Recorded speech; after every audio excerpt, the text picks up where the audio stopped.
Hello. Hey Jack, Hey, how's it going? everything is good. How are you? I'm good. I'm good. Early morning. It's good. It's good. Do you like to get up early for interviews or you prefer to stay in bed? Um, I don't know. I would maybe I should have done this interview from bed.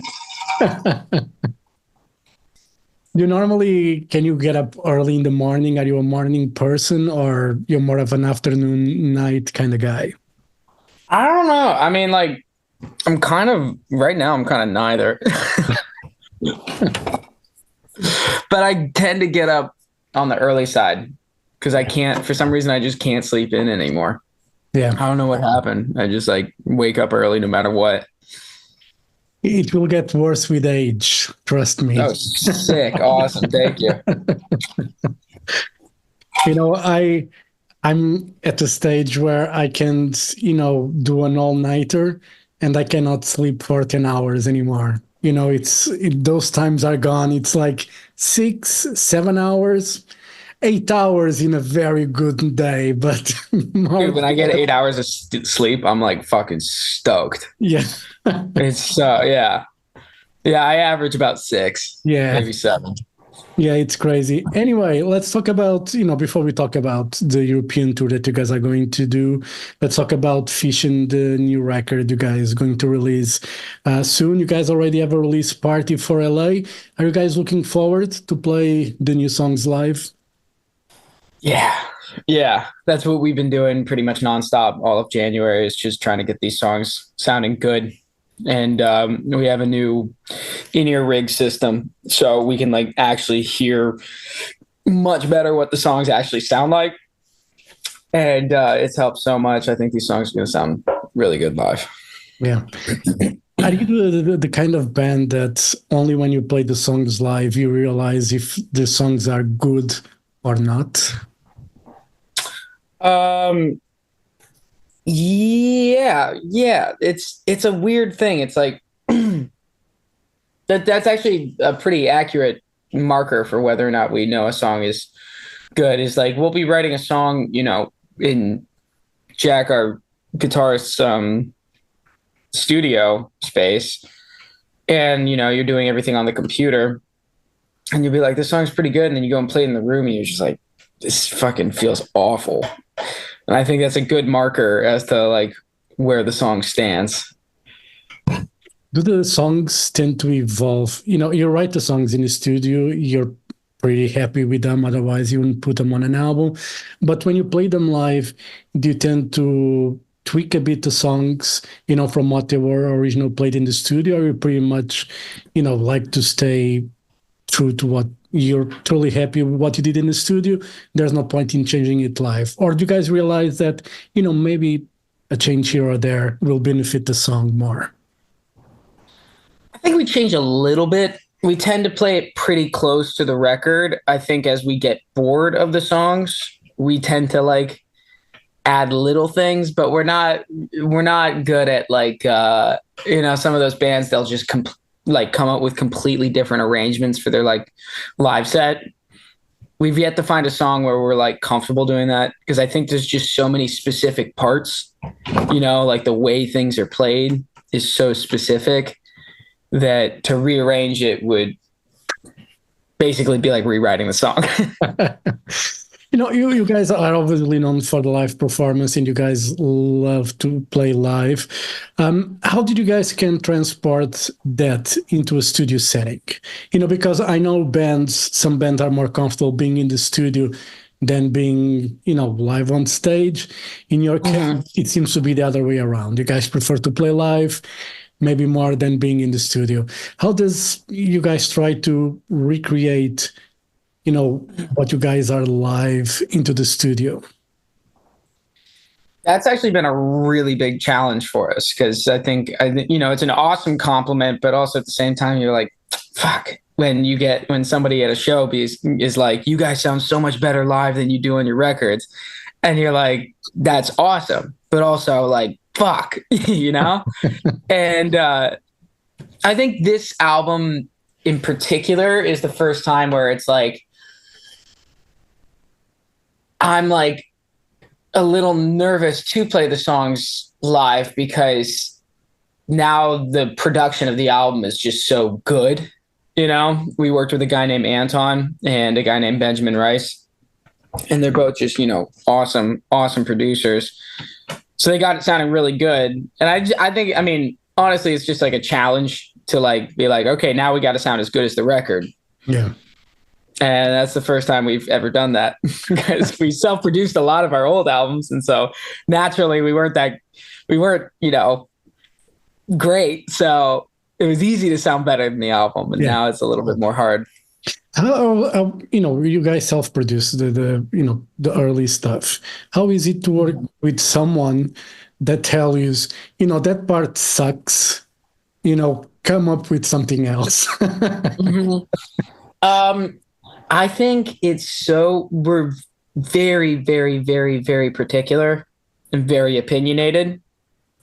So I think it honestly turns into just as much of a challenge for the producer as it does for us, because we'll tell the producer like that sucks.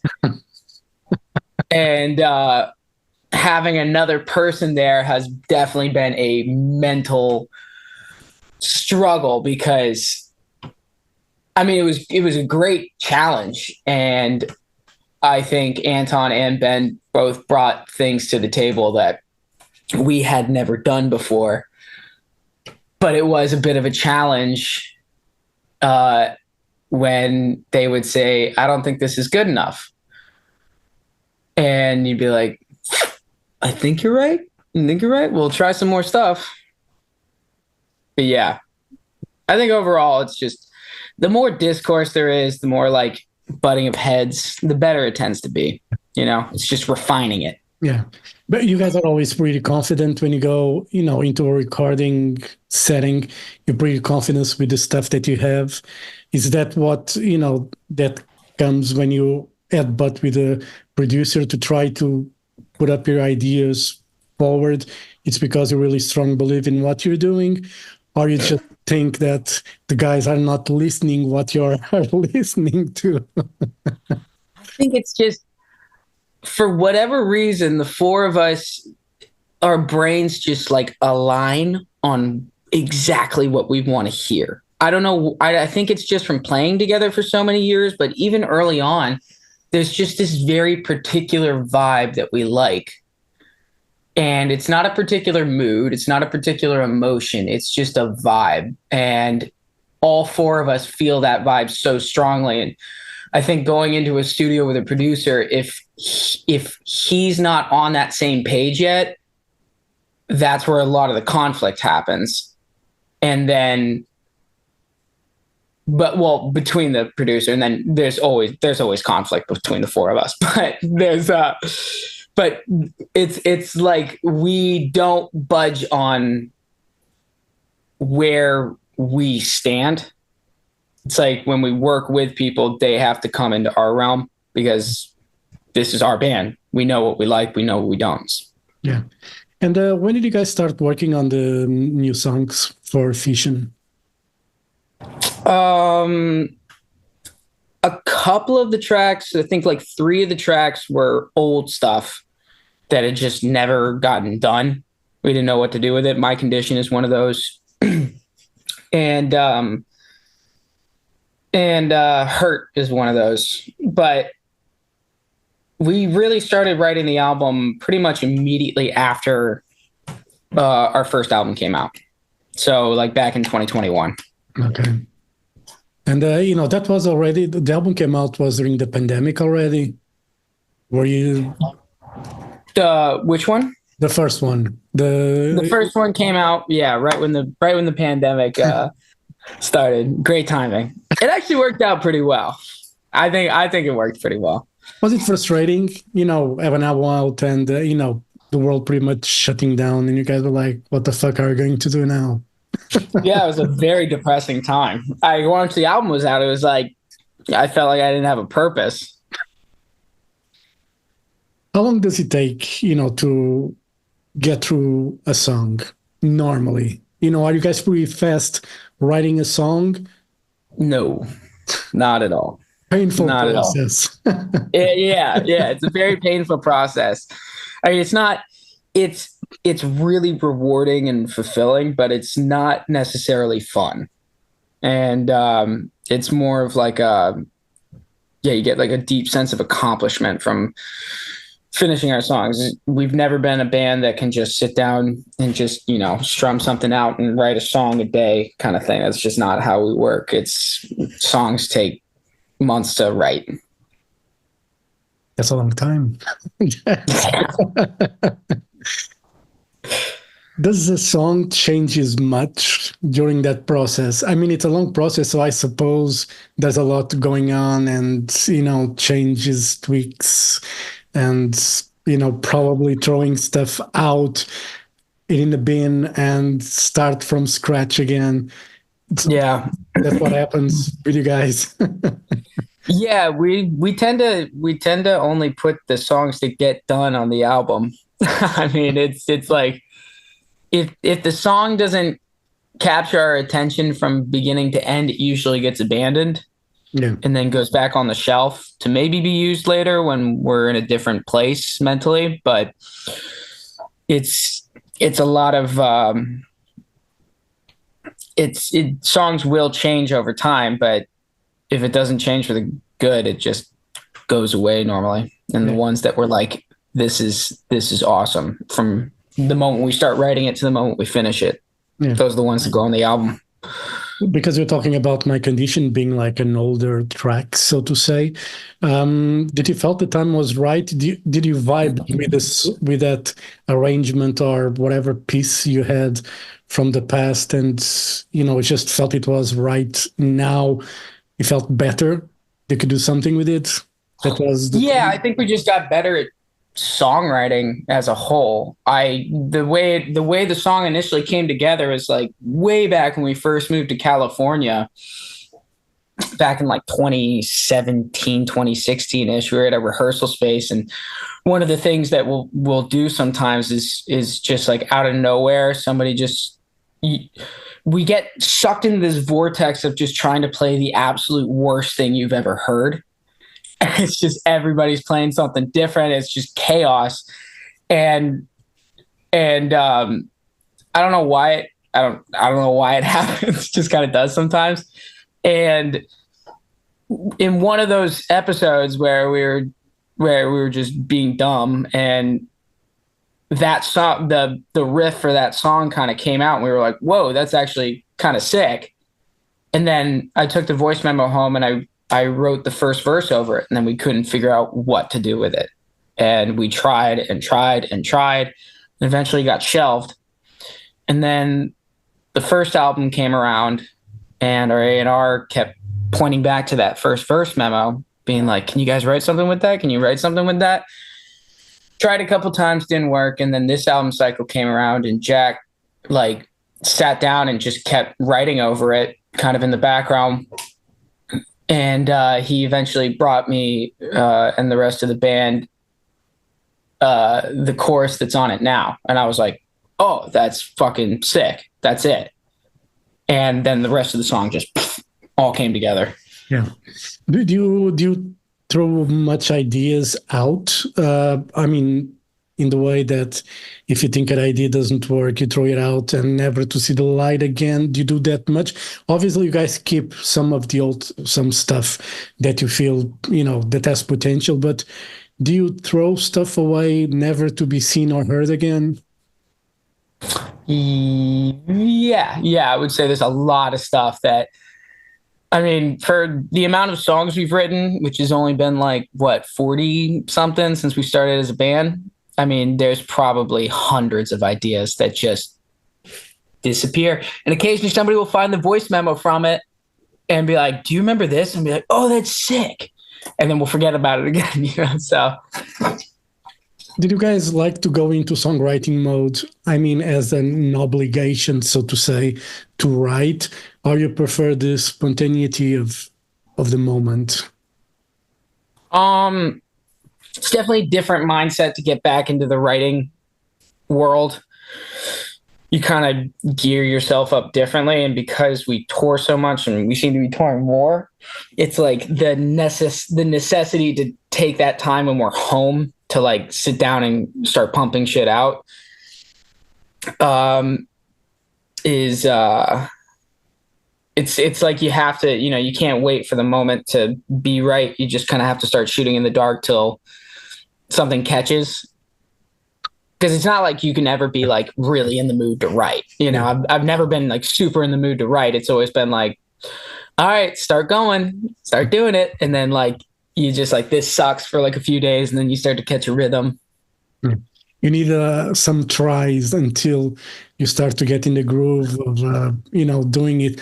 I think repetition normally it's what brings a lot of inspiration. Sometimes can happen that you wake up with a great idea, but I think normally, when I was younger, I used to write, I had a notebook. I used to write scribbled words and stuff like that. And I realized the more I wrote, the better I would get at it. Yeah, exactly. And for you, as a singer, to write melodies and to write, lyrics, I suppose, what you try to draw inspiration from? Life in general, a movie, a book, some depressing thing on the news. For me, it usually tends to be personal. I think everybody kind of has their own style of writing in the band. And for me, I find that it's just easiest if I treat songwriting like my own personal diary and just try to start talking about the stuff that's going on in my life. And that for me is not the easiest way, but it is the way that I find that I can write things that I don't cringe at later. Yeah. Are you afraid to go too personal? Yeah. I mean, it's always like, it's always kind of scary to go personal, but it's like if you're going through something, there's, my experience as a human is completely, generic to everybody's experience as a human. Everybody, we are all the same creature. So if you write about the stuff that bothers you and that's deep in your head and you can't get it out, then you're automatically connecting with people. So it's like, I try not to worry about that stuff. I just write from my own personal experience, and the people that connect with it. Yeah. Do you overthink too much? Yeah. Yeah.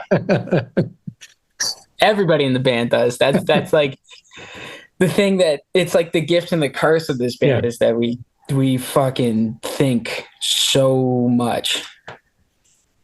I'm sure there'll be a time where you will all let go of that and probably just be a bit more free or at ease with things and just, don't bother much.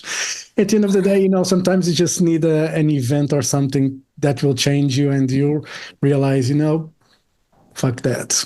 I don't need to overthink that much anymore. So it would probably be the end of the band.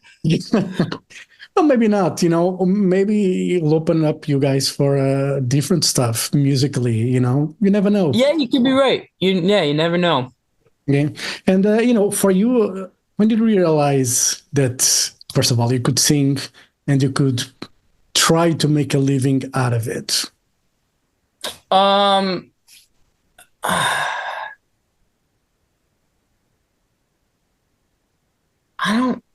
Those are two separate events, I think.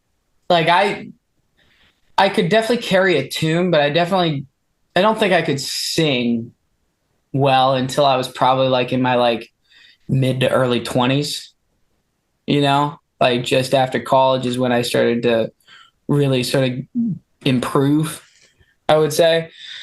Cause when you're growing up, you imitate, and because you want to sound like your idols. And then it kind of takes an event to be like, why do I sound like that? Like I used to sing a lot like Miles Kennedy from a band called Alter Bridge. Do you know that band? I love Alter Bridge. Yeah. Yeah. I used to sing a lot like him, and it was like kind of, nasally and Axl Rosy. And I remember I heard Royal Blood for the first time, and he didn't have that rock voice. And I was like, fuck, what am I doing? I was like, so let me try. So I started when we wrote, have you heard our song Low Air? Yeah. So that's off an EP called Dempsey. And that was the first time where I heard that band. I was like, he just sounds like himself. And so Jack and I kind of like started like diving down. I was like, what do I sound like? What is my actual voice? What does that truly sound like? And that really helped me in that sort of way to find that like realm of actually being able to sing. Yeah. Did you do classes of any sort for the voice to find it and to, you know, be better? Somewhat. I think that a lot of it just came from the combination of having the right influences and touring. I had a few voice lessons when I was in college, but I never practiced. They were awesome teachers, but I never practiced. And then when we started touring a lot, I was like, I have to practice. There's no choice, Yeah. We write these songs that are just really like stupidly hard to sing. And so there's no getting around like actually learning. I remember when I was in school, I had, music lessons, and, we had the singing part as well. And, I was a bit tone deaf anyway. And the teacher like pressed the key and she was like, whatever, it was. And I was trying and trying, and she was like, no. And she was playing the keyboard, and she's like, can you not hear? And I was like trying. Oh man. She was desperate. And Yeah. I Oh was like, man, am I dude. not there? And she's like, no, listen. And she was like pressing the key and like, and, and I'm like, can you not get in the tune? And I was like, well, apparently not. It's So, like drumming up some like childhood trauma or something. It's disappointing your parents. yeah, it was fun. I think, later if I listen, I think the problem was I wasn't listening properly. I was Right. just in a rush of trying to get things done. Yep. When you're a kid, you just want to rush doing things like always. When you get older, you take your time. Right. Right. Right. And for me, it was that I remember later when I started having like guitar lessons and everything, I could actually, go to the pitch and, get there. Not that I was a great singer, because I'm not. I'm great in the shower, I'm great when no one's listening, but Of course. but not for the outside world anyway. And let's talk about the tour. You guys are starting the tour February, I think. You're playing Yes. Portugal on the 16th, your first time here. We already thought that you guys normally excel in the live performance, but for those who haven't watched you guys, haven't gone to YouTube, what can we expect from this new tour, from this live show? A lot of new songs. What's the plan? It's kind of half and half. Some of our old stuff, some of our new stuff. And our shows it's basically like no matter what the size of the show is, we try to make it feel like a house show. Like just chaos, fun, and a place that you can just let go and forget everything that's bothering you, that's going on in your life, good and bad. It's just, yeah. I love when our shows feel like it's just a party and we're facilitating it. Yeah. Yeah. So it's going to be intense. Yes. I think I just went to a show last Saturday, and it was like a proper heavy metal show, like really heavy stuff. And there was it was a club, no barrier for the photographers. I photographed, so I was in the front row, and there was like a barrier there just for whatever fucking reason. And during the second band, I just got smashed ribs first into the barrier. And Oh, I ended up on sides of the stage that lead to the backstage area, lying on the floor with my legs up in the air because I couldn't breathe and I was like in pain. It was horrible. It was. I you'll was never like, forget that show, though. no, I won't. And I'm just getting too old for that. I'm not a kid anymore. If there's no Right. photo pit, forget about it. I'm not doing it anymore. Yeah. And just to wrap it up, after this tour, what are the plans for you guys? What you guys plan to do? Like summer festivals, go to the US, play more there. What are the plans for you guys for the rest of 2024? So after Europe, we have the US. We're gonna go do that run, and then over the summer we'll probably start writing again as hard as we can because we have festivals, but no like tour planned. So, just gonna get back into the groove of just hitting it every day and see what we do, and then probably the fall will come around, and then we'll be on tour for the rest of the year. So it's going to be busy. You guys like to keep yourselves Yes. busy anyway, so Yeah, exactly, yeah. exactly. We never know when the next pandemic is going to hit anyway, so we better take advantage. Well, Exactly, right? I think the next pandemic is called AI because, a lot of people already talking Oh about it. yeah, then it'll be done, dude. Oh, it's gonna Yeah. fucking suck when it's like I was just thinking about this the other day. It's like what happens when somebody just takes our catalog. If we, let's like say we come out with another album and people hate it. And then they just take all our music and throw it into some sort of music AI and say like write a Dead Poet Society album and it's better than ours. Like oh, that's just brutal, dude. If that ever happens to any band, that's the end of it. You know, Yeah.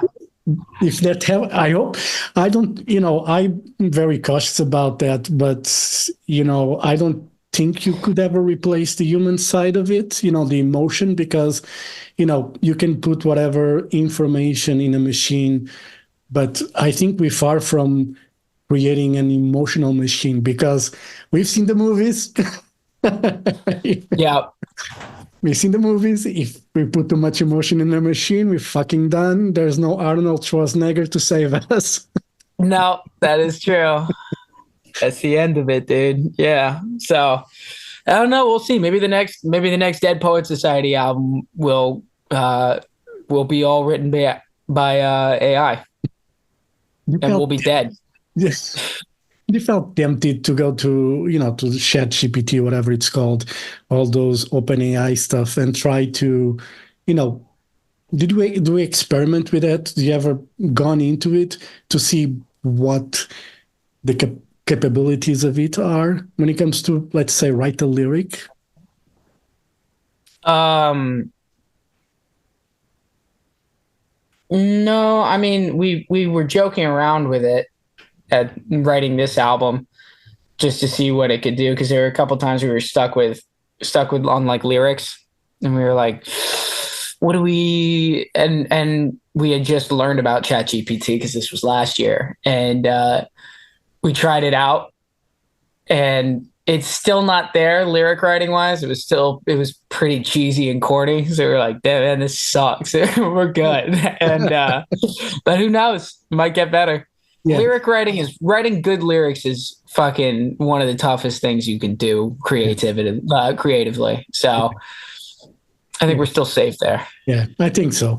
And you guys are in California, LA. I from, as you can see by my beard anyway, I grew up in the 80s, and there was a big scene in LA, with clubs and stuff like that. What is it? How is it the music scene there these days for younger bands? Is there anything happening, you know, maybe just outside the Sunset Strip, whatever? Is there anything happening at all? To be honest, I couldn't really tell you. There's so many bands and so many artists. It's just a super saturated thing, you know. Everybody's got a band, so finding a band that makes you go like, "Holy shit," is kind of like a rarity, you know. Yeah. And so I don't know. I don't know how the music scene is because it's just so, you know, it's everybody has a live band somewhere. So you gotta really find the diamonds in the rough. Yeah. You know, honestly, I feel like the whole live scene could get a lot better if people were just meaner to each other. As bad as that sounds, it's like I like how sick. I mean, how sick would it be for live music if people actually fucking booed? Like, there's so many shows that we've played that we should have gotten fucking booed off stage. Yeah. And that would have just been like a holy shit, we need to get better. Yeah. Like, and like the people that don't really want it would quit, and the people that really want it would get better. I mean, it's like, gotta start being meaner at shows. I'm preaching the opposite of positivity here. You know, I think there's, you see the reality shows, you know, when it comes to like singing contests like The Voice, whatever it's called, you know, America's Got Talent, all that stuff. You have people there, if the parents or the family or the friends would tell them, say like, listen, you're not good enough. I mean, you're a great person, you're a lovely guy, girl, but your voice is not that good. You know, Right. take a lesson or two or three or whatever, and then apply for it. They would, Or just try to find what makes your voice sound good. You yeah, know, like I don't think you have to be a great singer to be a great singer. You know, like you don't have to be a great technical singer to like, I mean, there's so many singers that are fucking world renowned and they like technically suck, but they found the way to make sounds that connects to what they're saying. yeah, And that's the biggest skill out of all of it. But like, there's so many people out there that could find that voice and just aren't, because people at the end of every song are, you know, yeah. and they're like, okay, they can, you know, you can still lie to yourself and be like, no, no, no, I'm not, I don't need, you know, I don't need Yeah. to change anything drastically. I think that's where overthinking does come in handy, because Yeah. you're just like, are these people fucking lying to me? I think they're lying to me. And then, yeah. You know, I remember once I wrote a review about a band, and the mix that they did musically, it was too much, and I criticized that. Because what I wrote was either you go one direction or you go another direction. Mixing Right. both, it's not working, and they got pissed off with me. It was just an opinion, you know, my opinion. Yeah. It's nothing. It's just an opinion. But you know, they got Right. eventually they broke up. So I don't. There you go. You did something positive, dude. As bad as that sounds, fucking they, you know, Yeah, and broke up. you And know, who's to say it's not from that? But like, that's the thing, is that like either they like hear that criticism and it hits something deep inside them because they thought that in the back of their head, but they didn't acknowledge it, yeah, and you brought it to the front, and either their ego couldn't handle it or they full-heartedly disagreed with it. But those are the two things. It's like either you hear something and it rings true to you, or you hear something and you fully reject it. And that's, you know, it's like having somebody else listening to it. Rick Rubin said it's like borrowing somebody else's ears, yeah. and it makes you like, yeah, it's, yeah. I hope I'm not responsible for it anyway. I don't feel I don't feel responsible anyway. You know, I sleep comfortably at night. So, Yeah. anyway, Jack, thank you very much for your time. All the best for that Poet Society. I'll see you in Lisbon on the 16th, if all goes well. You know, we never know what the future holds anyway, but it's not that far from it anyway. So fingers crossed. I'll see you in Lisbon. I'll see you in the pit. And, you All know, right. all the best. And, you know, see you soon then. All right. All right, man. Have Thank a good you. one, okay? Have a great day. Thank you. Bye-bye. Bye-bye. Bye.